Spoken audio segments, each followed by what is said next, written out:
The thousands of years of human civilization, women have been oppressed, women have been excluded from positions of power. And I think a lot of it was linked to women's reproductive roles.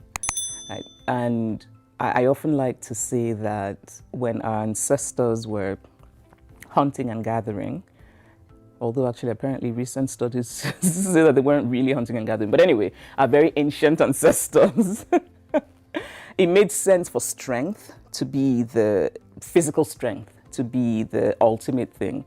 Now it doesn't, because I think we live in a world in which what matters is something that I think both sexes have, which is the ability to use your brain.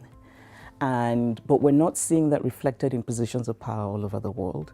But also, it's not just about power. I mean, for me, I care about power, of course. I care about women being in positions of real power, only because I think it enables women to make decisions that affect women.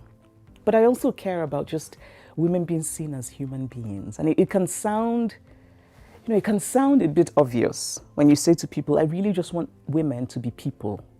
But it's because I think in many cultures, the women really are not seen as full human beings. Women are seen as people who are supposed to birth and raise children, or people who are supposed to sort of help other people. But this idea of a whole human who has dreams and hopes and resentments, who has the right to want, I don't think we're there yet. So I'm interested in the larger economic and political things, but increasingly also in the smaller, more emotional things. Because I find that, and just talking to women from different parts of the world, there's certain things that are similar. So I find that often it's women, whatever culture, who are expected to compromise. And there's a lot of judgment for you if you don't want to compromise. You're supposed to put your dreams behind. So either a partner or a family member's dreams will be ahead of yours. And yeah, so I think we still need to talk about it. I think it's wonderful to be liked. I think it's disastrous for women to change themselves in order to be liked. And a lot of women are encouraged to do that. They're socialized to do that. And I mean, the reason I would sort of argue about being liked helping you with your work is, I suppose in some ways it can, but if a woman is, and you see it a lot in again, women in positions of power, and I should say that the other thing that I find interesting is how much women in positions of power are disliked by both men and women. I like to say that often it's people dislike the woman first, just because she's a powerful woman, and then they start to look for reasons to justify the dislike. She didn't smile, she didn't say hello to me. I feel that I have to make people feel a little better about my accomplishments. And again, it's I talk about feminism, but I too struggle with certain cultural assumptions and the things that socialization has sort of taught me. One of which is this idea of don't shine too bright if you're a woman. I think I've fought it fairly successfully, but sometimes it's still there. And I don't think it's that people are evil or terrible. I think it's that people, there's a kind of socialization we get, the media, the films, the books, they often have this almost subliminal message of what a woman should be. I've been watching a lot of Scandinavian crime shows. I love them. But I've also noticed how, despite the fact that Scandinavia has this wonderful reputation when it comes to gender, I mean, apparently Scandinavia is doing it better than the rest of the world. Women who are remarkable are often also strange. I don't know if you know what I mean.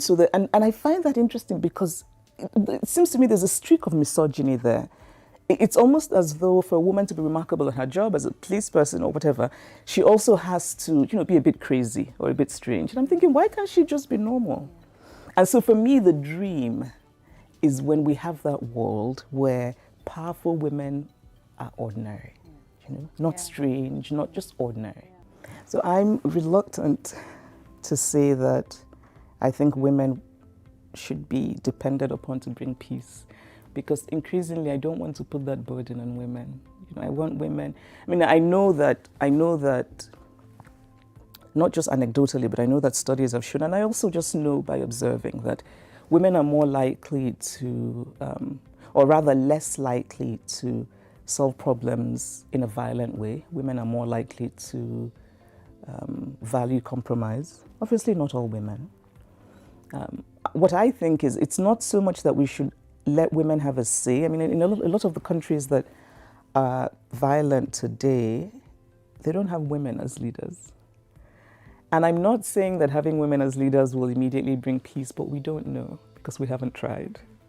So I think it would be a good idea to try, right? To have more women in positions in which they can actually have a say and determine what happens. Is violence really the only solution to this problem, right?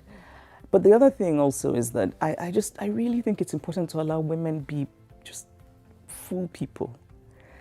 I know, again, that when women are, when they're funding organizations who fund sort of, small groups or individuals, you fund a woman, you're more likely to be funding the family.